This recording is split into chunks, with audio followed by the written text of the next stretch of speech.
How much time did you actually serve while you were in there?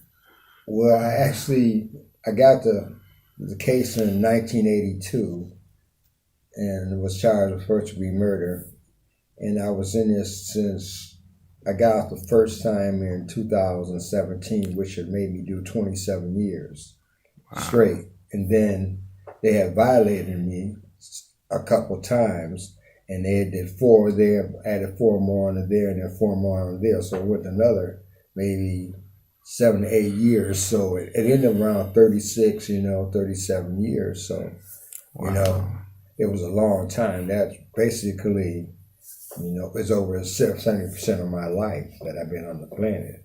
I was incarcerated. So, Wow. Wow. And so, can you describe kind of like what your journey was like inside up until you came in contact with POP? Like, how was that, man? well, there were a lot of years in there, but I would say the first 15 to 17 years, I was extremely angry about getting the time. I thought that my case is a black on black crime, and the man had actually tried to threaten my life and try to run me over in a car. So I felt like first degree murder was capital punishment and was the highest in the law that the law would allow, you know what I mean? And I felt like my circumstances and the mitigations and factors in my case didn't allow for me to be charged or sentenced to convicted of a first degree murder. And I felt like if I was a white person, a Caucasian person, and I had the money and the resources, they wouldn't have dared gave me the time that they gave me. But since I was penniless, sometimes homeless, sometimes just down and out, and didn't have no resources or no support system, and no structure in my life, they just took their opportunity to give me this time. And I was extremely angry about that. That led me off down the road of just being extremely negative. It seemed like all I really had was just me. And then I really didn't know who the real me was also, so that I was in turmoil, I was in conflict, within myself. That projected outwardly, and I got involved with certain people that I didn't have no business getting involved with, and that also was a political statement, as well as how I felt, a reflection from how I felt inside about me, about the world, So it took me a long time, when I say it's 15, 17 years, just to sit down and just become sick and tired of just living that way and not thinking about the hope, possibility of having a future, a life outside of incarceration, because I just not even think about it. I figure like they give me a life sentence, it's going to be a life sentence, and this is where I'm going to end up at. So if I'm going to end up here, don't play with me. Don't play with me. Don't treat me as lesser. I'm already feeling that way inside. I'm already stressed. I'm already angry, so don't do anything to offend me. That went from the warden, the governor on down to whoever. You know what I mean? So, those are internal conflicts I'm talking about that projected outwardly. But my journey just got to the point where I got sick and tired of doing the same old thing. I'm a person that likes to learn, I like to grow, and I was stunted. My growth was stunted. And the reason it was stunted because my focus was off.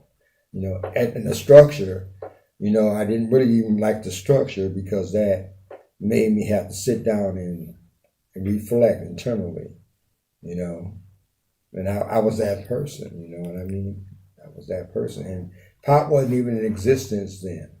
The days that I'm talking about right now, we didn't even have POP. It wasn't even in the system. The programs that they had were just very minute, very Cookie cutter. Yeah, cookie cutter. Yeah. It was just a pastime. It wasn't really to give you any kind of real powerful inner reflection or help you resolve some internal conflicts, or past issues. It was just the DOC's way of keeping the prisoners occupied and give them something to do, pacifier, basically like my television was. My television, my radio, just cable TV. It was just to keep me pacified, Right. quiet down, So maybe we give him that, he would be all right, And subsequently, a lot of people was, you know what I mean? Just football, the Vikings on Sunday, sports every day, you know. Bet on that, pick six, pick three, you know, little things like that, poker tables, you know, gym athletics, you know, little art rooms.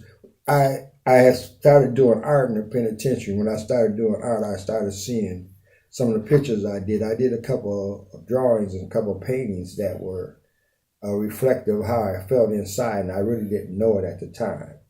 I had did a prisoner that was in there, and he was in the cell behind these bars, and his heart was broken open, and it was bleeding blood, and it was dripping, and it kind of did reflect how I thought. At first, when I looked at it, I said, where did that come from? And then after, you know, thinking about it for some time, I realized that came from me. This is how I really feel, and this is just a piece of it put down on canvas. You know? So, I mean, those little things like that, you know what I mean? Then, too, I think that you get to the point where you say, if this is all I'm going to end up doing, this is all I'm going to get out of life, you know, what's the purpose of it? You know? And I questioned that. You know, I wanted more for myself, and I wanted more for my family, and I wanted more for the people around me. So I had to start thinking, in order to get something better, something new, something different, I have to do something different, something new, you know, and take the chance of doing it.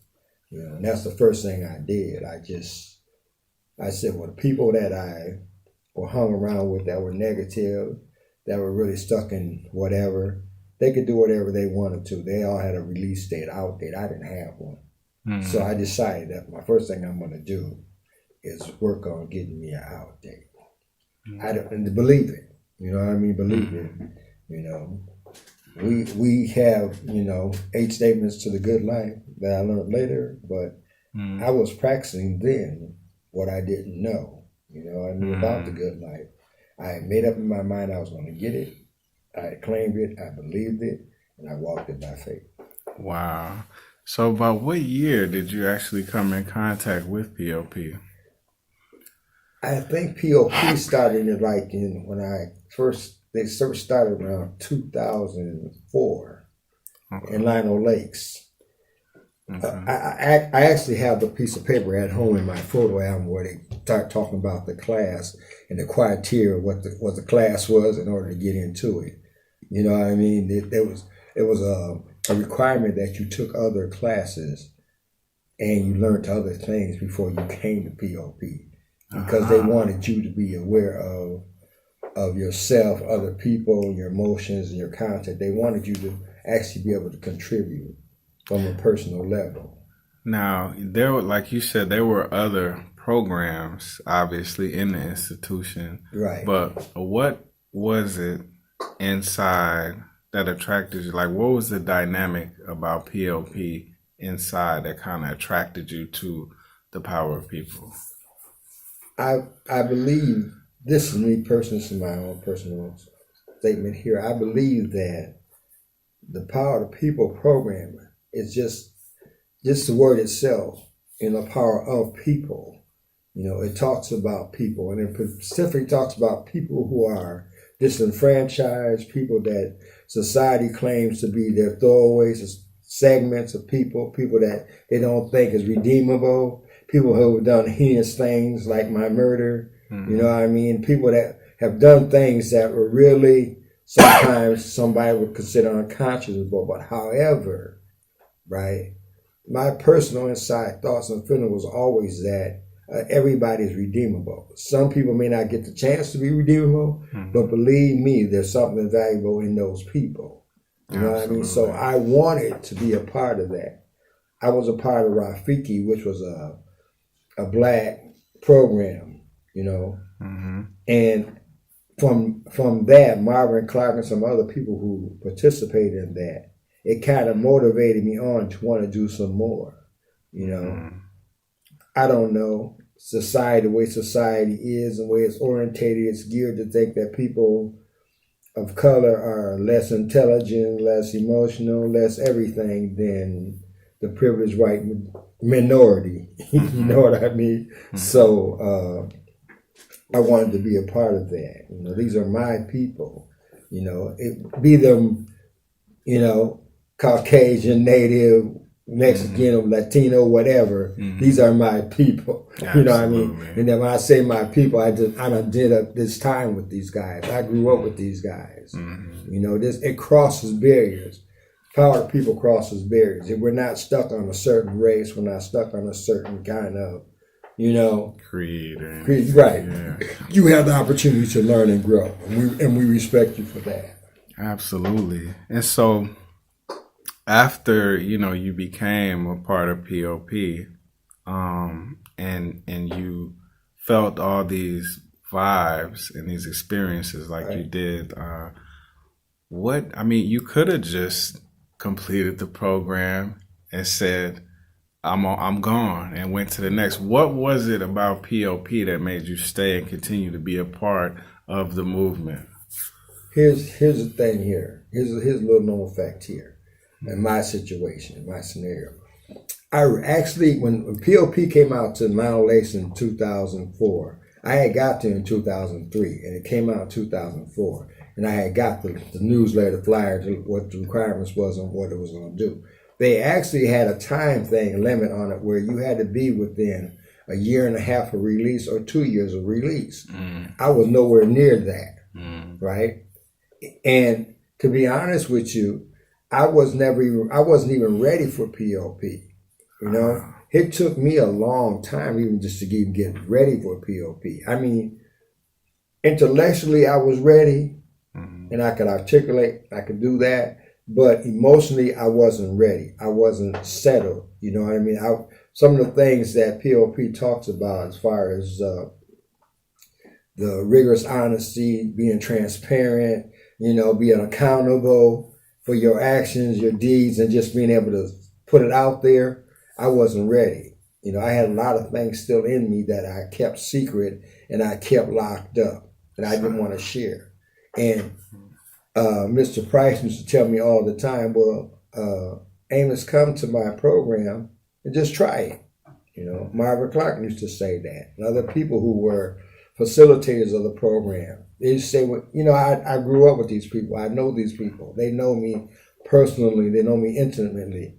They know the power of the program, and they also know that it would help me, the support, the structure, even hearing things I don't want to hear sometimes. That hold me accountable piece. I wasn't ready. Right. Subsequently, the program started in 2004. I originally came, and I started going to the program when it actually it went on, but for me it kind of petered out because we had the African Men Project down in the basement of North Point. That was in 2009. So power people hadn't really took it off on the block yet as far as reentry was concerned. And that was the program I went to. You know what I mean? Right. And so I met up with Shane there and Danny Glover down there, and those guys had that program, and it was similar, but it wasn't the same. Right. Okay. And so, in being associated with POP, even inside and now being out, can you think of any ways that, maybe POP has been able to support you in any way? Oh yeah. Like I said, I wasn't ready for a lot of years to be a part of the program. But once I had made up my mind that I wanted something different, and I was going to be willing to listen to the good criticisms, the negatives, whatever it is, the unpleasant stuff I didn't want to hear, the things I kept locked up. Once I decided I was going to keep it 100, totally honest, because I understand everybody, most people in this room have done the things I have done, or they have heard about the things I did, or they're like me in a lot of other ways. Like-minded. Right, like-minded. And it helped me. Sometimes I don't even come to the program pop and say anything. I'll sit there and I'll just absorb it. I'll just get as much as I can out of it, because what they're saying is me.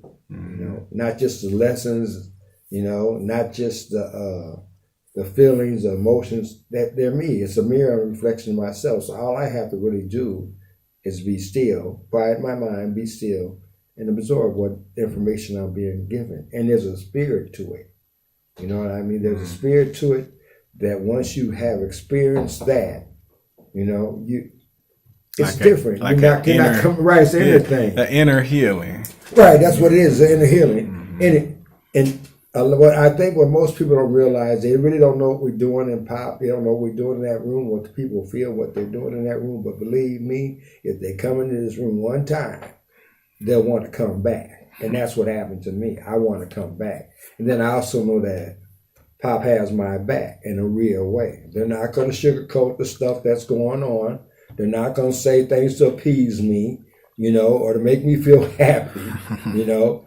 But they're going to give it to me in a rational, reasonable way, you know. And I can be, either I take that or I don't. But they're going to give it to me in a way that there's no pretense in it. It's genuine, you know, and it's offered in that vein. Yeah. All the people would like, you know yourself, a lot of people that come in our room are wounded people and people that have been through a lot of things and they're still trying to find answers to some of their problems. Absolutely. And in our room, sometimes we get a little glimpse, a little answer to our problems.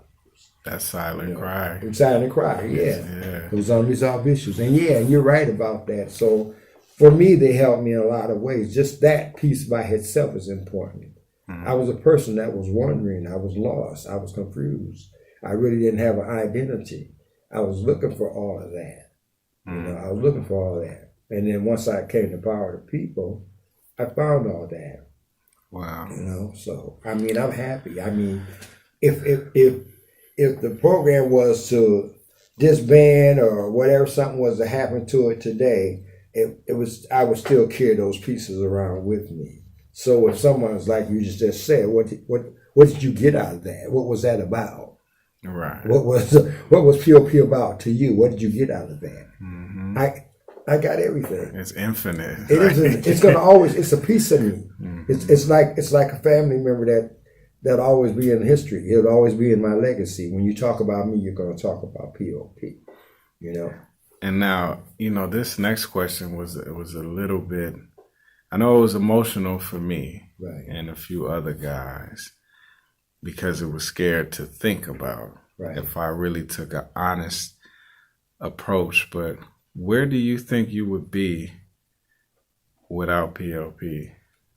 Well, I had a glimpse of it. I had 2 violations because I wasn't able to tell the people in DOC that I was frustrated, that I had anxiety, that I felt claustrophobic, that I felt oppressed. You know what I mean? I had did all those years being incarcerated. I had been all them years behind walls and bars and limited spaces, you know, controlled environments. There was always somebody telling me when to get up, when to go to bed, what to eat, what to do, everything. All that, all those years accumulated to the point where it gave me these different psychological issues. And I wasn't able to tell them that. I knew before I left the penitentiary, if you let me out one day, I'm going somewhere. I'm not going nowhere to do no crime. I'm not going nowhere to cause a problem, but I got to move around just to see the world. I'm going to go somewhere and sit on a park bench or a bus stop and watch the world go by. Mm-hmm. You know, I'm not going to mess with nobody. I'm not going to catch the bus, but that made me feel free because there was no camera on me. There was nobody micromanaging me. And I couldn't tell the DLC that because they came up with some stuff. You're not ready, you know. And how can you really get ready, you know? And you got these things going on internally that nobody really wants to hear because they're expecting you to be a certain kind of way. And I'm not, you know. All the 30-something, 36, 37 years I did incarcerated, they never knew me. Right. They only knew what I showed them. They only knew what they wanted to believe. You know, even right today as I stand here a different person, they still don't know me. They don't want to know me. Only time I have any interaction with them if I'm doing something negative. You know what I mean? That brings their focus. That brings their wrath. Absolutely. And then, you know, in speaking of that, you know, I know you. And I mean, I've got to witness a lot of your leadership being developed and a lot of your leadership in motion. Right. I know I bear witness to you doing a lot of community and social activism. I mean, on top of just personal accomplishments. So, I mean, could you share like any significant like milestones or accomplishments since you've came home? Right. That you've been able to do? Because I can think of a few. Right. But right. To me, it's like, I'm inside looking out, so I see it a different way. But it's hard because we don't. I don't see it. Right. Yeah. I don't see it in that way. Right. For me, when I trace it back, when I actually found out who I was and then who I wanted to be, and I started walking the path to who I wanted to be, and just giving, you know what I mean? Just giving without asking for anything in return, want to see other people happy, want to see other people lifted up. Once I started walking that path, I don't really think about it in those terms. However, what is the biggest accomplishment for me was actually my personal relationship, with other people. I never was really intimate with people as far as being vulnerable and emotionally sharing and just transparent. Now I am. Right. And so that in my relationship with my wife, being able to calm down enough to say, okay, I'm wrong about that. Or absolutely, I did this because of this. And I mean, giving them 100 reasons, no excuses. That to me is probably one of my biggest accomplishments because I've been married to my wife 15 years. And I started when I was in the penitentiary. I got married to her when I was incarcerated. So the things that she did and the way that she did it, it was meant to be. We talk about it. Yeah, absolutely. It was meant to be. And only thing it was, I had to do my part. Now, at the time, I really wasn't aware of fully what my part was, but I decided I was willing to take a chance and I was going to do it. So, I mean, my marriage that's important to me. That's one of the biggest things. Yeah. My relationship with my kids that I've grown and my grandkids, I'm able to talk to them in a real way about everything. That's age appropriate, of course. Absolutely. And that to me is uplifting. I mean, I'm dealing with the things the people I'm supposed to deal with. I'm letting them see who I really am. I don't really have no pretense to it with them. This is my grandpa, this is my dad. And, if I don't think it's right, it's not right. If I don't think it's going to work, I'll say it. I don't think it's going to work. And then I could also relate to them because they know where I come from, where I've been, what I got out of that, And I got grandsons right now that are incarcerated. I got a son that's incarcerated. I go and visit him. I'm able to tell him, look at me. Right. Look where I came from. You know my story. You know my history. If I can get out here on these streets and I can live a normal life, go to work every day, respect people, respect the law, why you can't do it? I expect you to do it. He's in Oak Park right at this hour as we speak, but I told him he's got 2 more years left to go on a 4-year sentence. I said, hey, if you go back in there to place again, I'm not rolling through there no more.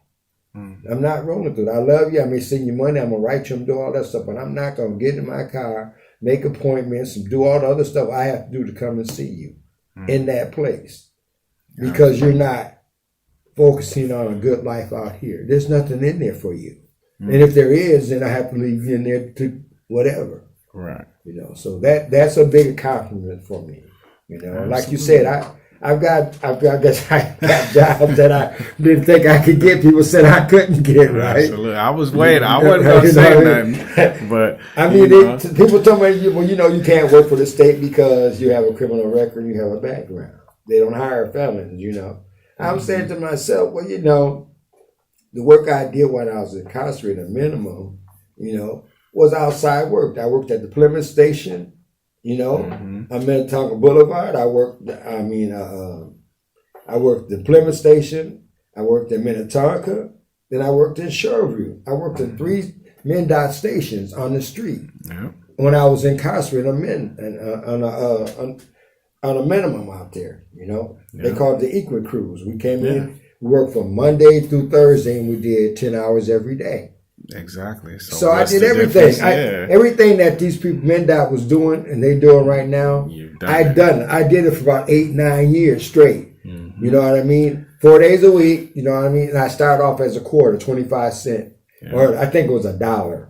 And when you could go to $1.50 is the max. You know, I chopped trees, I mowed grass, I did landscaping, I did roofing, I did siding, I did painting, I did mopping, I cleaned out gutters, the sewers, I did everything that they're doing. Yeah. You know, and all the different departments is doing. So when it came time for me to apply for that job, they said, "What is your experience?" Here it is. Was not my experience. Was not, you know. Now, that's awesome, man, and I definitely want to tip my hat to you for that, man. Yeah.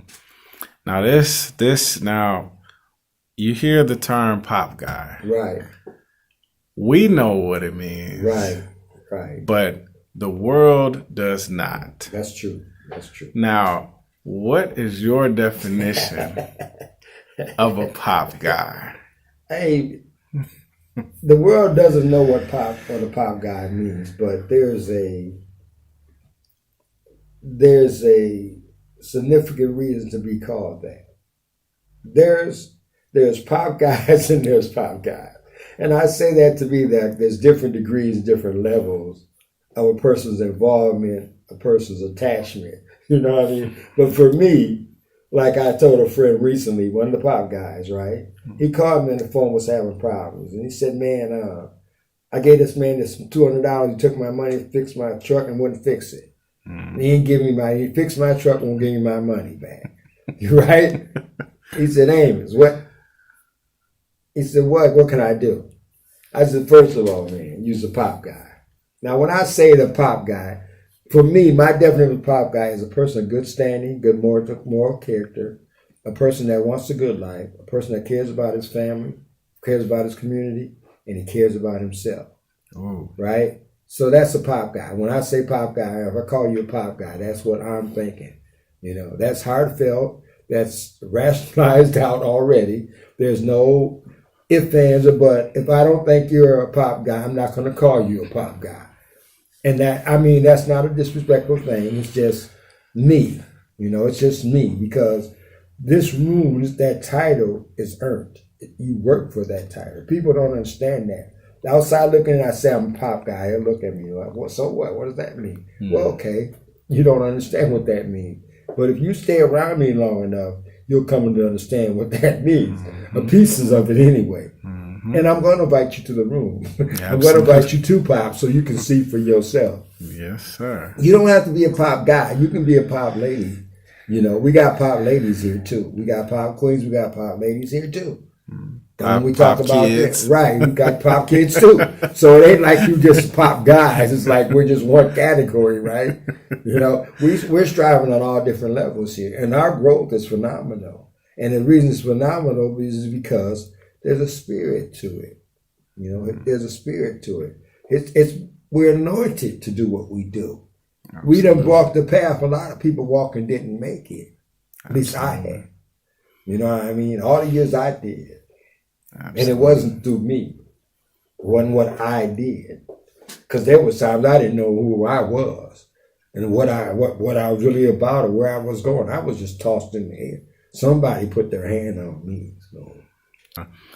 Is there anything else you would like to say to Brother Shane or Dr. Verna?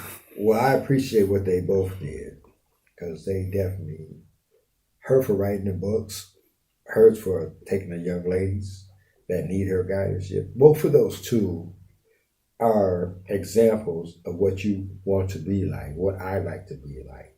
They're not that far above me in age-wise, but emotional experience and emotional intelligence-wise, they're my models. They're some of my role models. I role model and act like they do until I understood it. You know what I mean? And sometimes I still act like they do and don't understand it. But if I keep doing it, and I found if I keep doing it, I'll eventually understand it. I'll not only get it done, but I'll understand why it was important to be done. You know, there's things like now that Shane and Verna does, Miss Price does, that makes me shake my head a little bit, and I'll say to myself, well, I have to work on that, right? Because it's patience, it's tolerance,